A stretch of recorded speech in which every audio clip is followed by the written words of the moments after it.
Welcome back to the Welsh History Podcast, episode 169, Society and Economic Change. In 1536, Wales had about 278,000 inhabitants. Nowadays, that'd be less than the city of Cardiff, for example. The numbers rose to around 360,000 in about 1620 and perhaps to 500,000 by 1750. These rises happened even as disease, famine, and war continued to plague the local population. The stagnation of the population, which had been the case since the Black Death, was finally on an upward trajectory, something that would have significant consequence for Wales as this rise happened, in uneven ways, as both wealth spread and poverty spread. And it also depended on land values and the industry you were working in. The intensification of rural settlement, growth in trade, aided in creating greater stability, while the Civil War period may have seen war once again arrive to the area and country of Wales, it did not last as long or created as damaging a circumstance as what had been earlier in the centuries. Also helping was the growing diverse nature of economic activity in Wales. With this, Wales changed dramatically from strictly being a rural backwater into a much stronger place as England merged with her longtime enemy to the north to become the United Kingdom.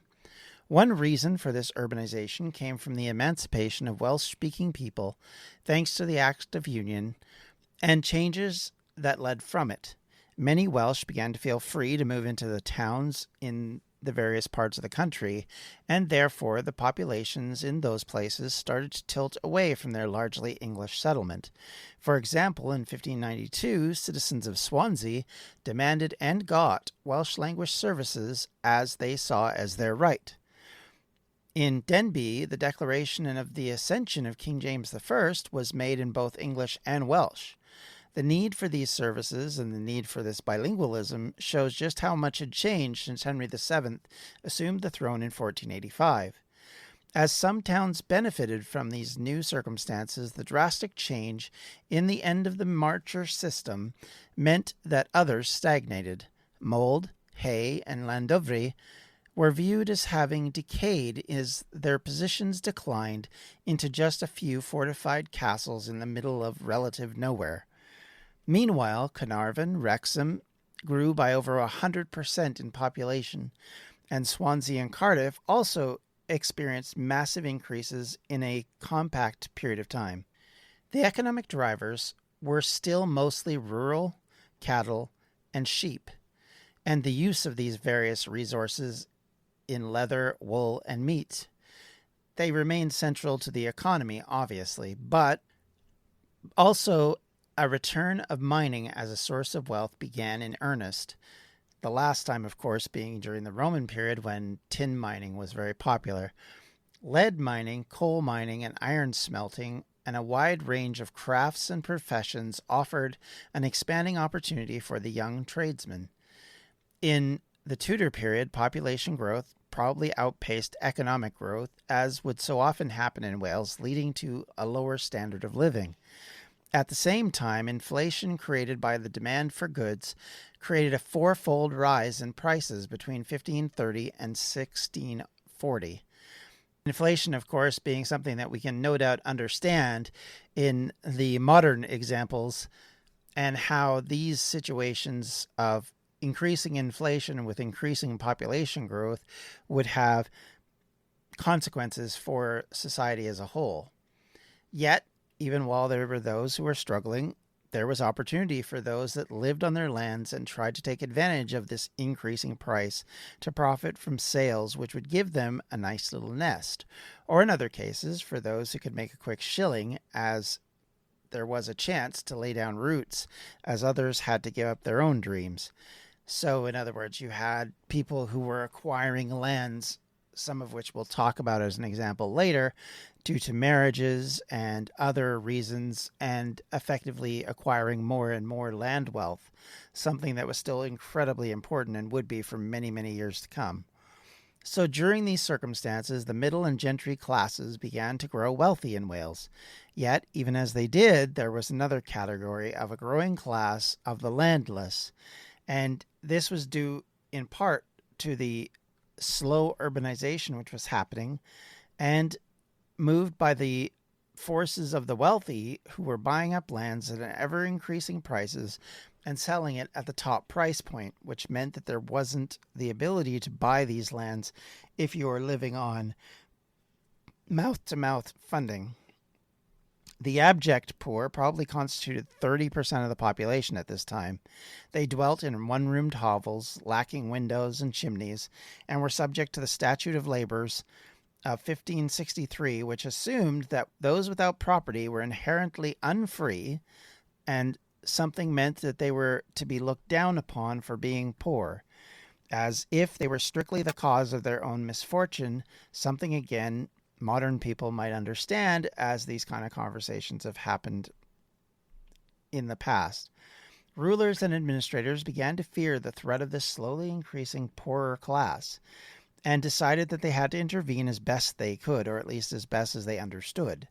Often the poor masses had been a base for discontent, and more importantly, to these men, a source of insurrection. In the time period, there was a perception of two types of poor people. Some were considered a deserving poor, a term for elderly and orphans who had no other help, and those who at some point could not work due to some form of either injury or disability. The so-called less deserving were known as the thriftless poor, those whose circumstances placed them in a position of poverty. This category was presented like it was just beggars, or people who were lazy, but often included families who were just unable to make ends meet. The politicians would eventually feel the need to step in to avoid any chance of insurrection, something that had happened a number of times during the centuries before. In 1601, the Poor Law was passed.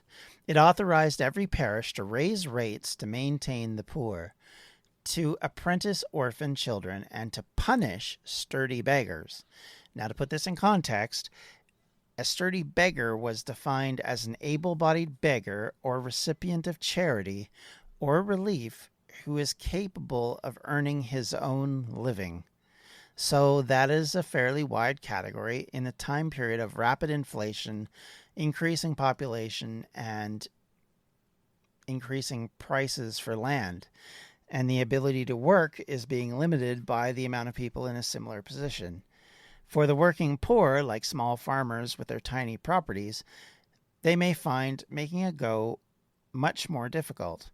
They would not benefit by these increasing costs and land holdings, and the hand-to-mouth living would mean that these small nuclear families would often rely on the help of neighbors to help keep them from dire consequences, something we look as a social benefit, but at the same time a sign of how bad things were when you had to go to your neighbors cap in hand to ask for help. Often, these small landholders would also need to act as laborers for other farmers to help make some of the financial deficiencies at least a little less painful. It was at best a band-aid, but for a lot of families it was important. It was the difference between making a living or starving to death. At the time, in Wales, 50% of the population was made up of these lesser farmers and smallholders who could ill afford major swings in weather or costs. As an example, in richer areas, such as the Vale of Glamorgan, a smallholder could be relatively prosperous. But in the famine years, such as happened in 1585 to 87, 1593 to 97, and 1620 to 23, as you can see, quite often, many of them lived on the edge of poverty and starvation. The professional merchant class represented about 15% of the population, and it was a class that was upwardly mobile, as this was the beginnings of mercantilism and colonialism. They grew in both power and wealth over the coming centuries.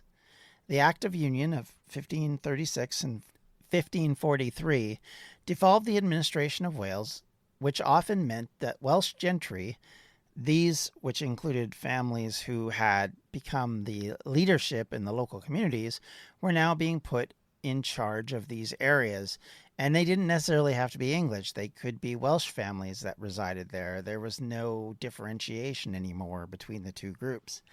And to be fair, they needed both buy-in from the English overlords and their Welsh community to keep these things stable. So if the gentry were Welsh, all the better to create stability because they had buy-in, because they profited off of the leadership at the time. Those who were in those positions would profit because of the financial gains they would receive from holding these titles, and also from the fact that it would keep outsiders from being involved in coming into the situation. Hello, this is Gary Chahot welcoming you to check out the French History Podcast. Our main show covers the history of France from the first humans until present.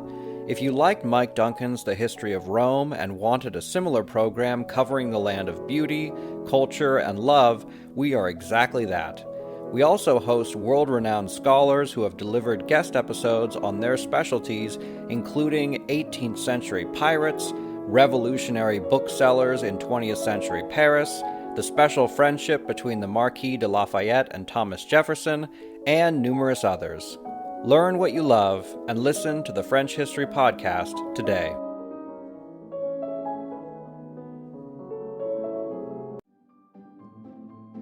Greetings from Evergreen Podcasts. We're rolling out a listener survey and we want to hear from you. The information in the survey will help us gather statistics and in turn make our shows more appealing to advertisers. I know most people don't like ads, but this is one of the only ways our shows make money and help keep their lights on. We promise it will only take a few minutes, but the impact on our podcasts will be tremendous. As a token of our appreciation, we'll randomly select one lucky participant each month to win an exclusive merchandise package from Evergreen Podcasts. Head to evergreenpodcast.com/listenersurvey to help a show and possibly get some free stuff for doing so. We can't thank you enough for the support. Now back to the show. Over the years and years of both Norman and then English settlements, these families entered into Wales and they had had no connection with the people or the past. These families were outsiders in the traditional viewpoint. For some, it remained that way for their duration of their time in the country, and may have stayed that way for many of their descendants. For others, time, intermarriage, and long-lasting relationships with the local populace saw them slowly, in some cases, become as much Welsh gentry as those who were born and raised and genetically were considered to be Welsh. Even as these groups became more Anglicanized, there was still examples where the opposite occurred, and some became more associated with and understanding of those that spoke Welsh and the residents that made up most of their land area. For the example that I'm about to use, I'm going to lean very heavily on work done by historian Sadie Jarrett, looking into the lives of at least one family in Wales. One of these English settler gentry were the Salisburys, somebody we've mentioned before, of Rwg and Bachmibud. I probably made that very poorly, but we'll go with that for the minute. They arrived in the Denbighshire area after the Edwardian conquest, and by the time of the Act of Union, far from being just another English invader or rich English family, they were now considered a Welsh gentry family, like so many others. As happened so frequently in the Marcher areas and in the Principality during these years, after the invasion, they had married into Welsh families. Because of these marriages, they attained more than one estate, which were originally held under Welsh tenure and thus subject to Welsh land laws, as well as the English laws that they started with. John Salisbury, born around 1450, purchased his own estate in the Denbighshire area from Welsh landholders. As he was one of the younger children in the family, he would have no chance of inheriting the existing lands, so thus couldn't add those to his portfolio. Instead, he regained these Welsh landholdings. Once again, in this period, land was under both Welsh law and English law, and it was illegal to sell land that belonged to Welsh families to non-Welsh people. John would use a mortgage type, which was gradually developed in the late medieval period, to circumvent the restrictions on the sale of Welsh lands. Effectively, they did a trade in which the current owner of the land paid a rent to him, which was the mortgage, and as soon as that was paid off, the land then was effectively his, which sounds very strange, but nonetheless, that's how it went. In 1482, John leased the house and land from its existing owner, Madog ap Iowen, for £20, a term of 4 years, which was continually renewed until, for some reason, Madog had repaid the £20. This is where it gets a little confusing. In reality, Madog would never have to repay, nor was he really intended to repay the mortgage, and in effect, John bought Madog's estate for £20. Because of these workarounds, John was able to develop the Welsh land market to facilitate his own estate. During the reign of Henry VII, the whole purchase became recognized as John's land, and therefore he acquired it and was able to pass it on to his own children instead of having it held under Welsh law or separated under Welsh law. It was now his. A key point for most English families, as mentioned previously, in developing linkages in the area they lived, was becoming more and more important, and this was often done through marriages, typically marriages to other Welsh gentry. And as an example, the Salisburys were no different in this regard. John Salisbury's son, Pierce, married the Welsh heiress Margaret Wynne, who increased the Pierce's holdings as he acquired the Rugg estate in neighboring Merionethshire, and that was done through this marriage. As you can imagine, this marriage became a part of the Salisbury's identity as Welsh gentry family during the late medieval period.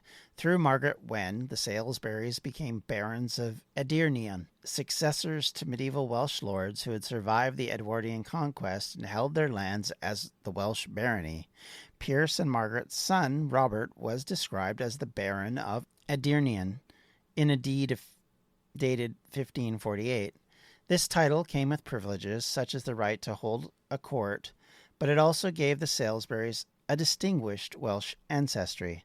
The Salisburys used this title in their deeds, demonstrates that their value of it and their sense of self contributed to their status and to their identity. It was not simply as gentry, but specifically as Welsh gentry. The Salisburys recognized the advantages in being Welsh and what it gave their lineage.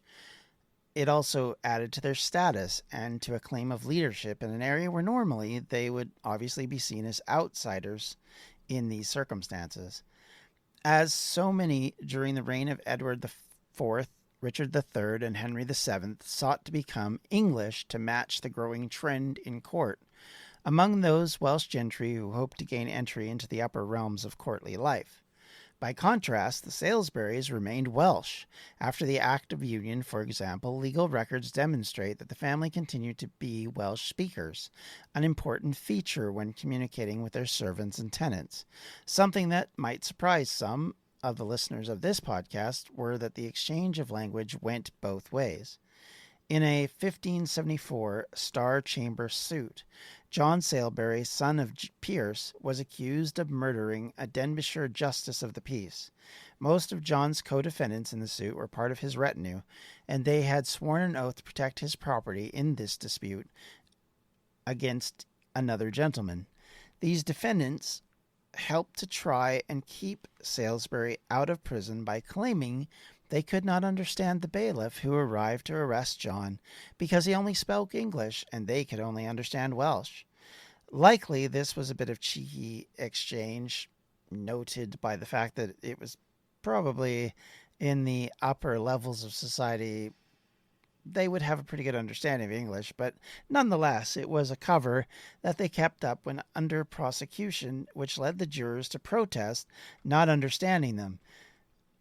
On the other hand, John Salisbury, the leader of the group, was able to speak Welsh to them, acting as the interpreter. Because, of course, John, like the murdered man, was a justice of the peace, he could also speak English, a requirement for the role. But his embrace of Welsh and its culture was fairly obvious even in this era, when speaking Welsh would be seen as a disadvantage. In 1670, William Salisbury, obviously a descendant, sued his cousin, Dame Jane Bagot, for the ownership of their estates. When William first threatened to sue the Bagots for the estate, the Bagots expressed concern over the potential trial in Denbighshire. They received legal counsel advising them to be wary of the jealousy of the Welsh jury where an Englishman is concerned. The implication, of course, was that the local jury would favor the Welsh Salisburys over the English Bagots. 400 years after the Edwardian conquest, and the Salisburys were now recognizably a Welsh family. They were not only one of us, but a part of the culture of the community.